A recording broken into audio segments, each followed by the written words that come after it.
Hello everyone, welcome to the day 14 of fatty liver series. కొంచెం gap వచ్చింది కదా, yeah ఇంకా రానుబందండి. దీని ముందు వీడియోలో మనం ఫ్యాటీ లివర్ జర్నీలో స్లీప్ గురించి చూసాం. ఇవాళ మన బాడీకి డైరెక్ట్ గా హెల్ప్ చేయగలిగే ఒక వెరీ సింపుల్ హ్యాబిట్ గురించి మాట్లాడుతున్నామా.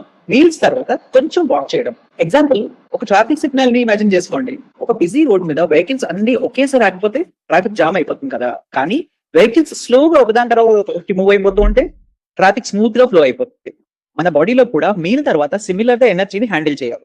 మనం ఫుడ్ తిన్న తర్వాత గ్లూకోజ్ బ్లడ్ స్ట్రీమ్ లోకి వస్తుంది. అప్పుడు మజిల్స్ ని యూజ్ చేస్తే మజిల్స్ ఆ గ్లూకోజ్ ని ఎనర్జీ కోసం యూజ్ చేయడానికి హెల్ప్ చేస్తాయి.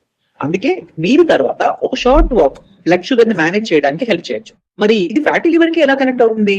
మన ప్రీవియస్ వీడియోస్ లో చూసాం కదా, insulin resistance fatty liver development లో ఇంపార్టెంట్ రోల్ ప్లే చేస్తుంది. రెగ్యులర్ మూవ్మెంట్ ఇన్సులిన్ సెన్సిటివిటీని సపోర్ట్ చేయగలుగుతుంది.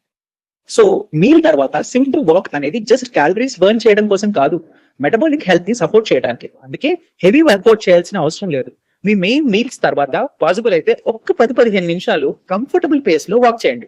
సింపుల్ గా స్టార్ట్ చేయండి. కన్సిస్టెన్సీ అనేది చాలా important. And remember, fatty liver జర్నీలో ఎవ్రీ స్మాల్ హ్యాబిట్ మ్యాటర్స్. కానీ వాకింగ్ కన్నా ముందు మన బాడీలో ఇంకో ఇంపార్టెంట్ ప్లేయర్ ఉంది, మజిల్స్. రేపు లివర్ మజిల్స్ ఎందుకు బెస్ట్ ఫ్రెండ్స్ లాగా ఉంటాయో తెలుసుకుందాం. ఫాలో కొట్టండి మరి.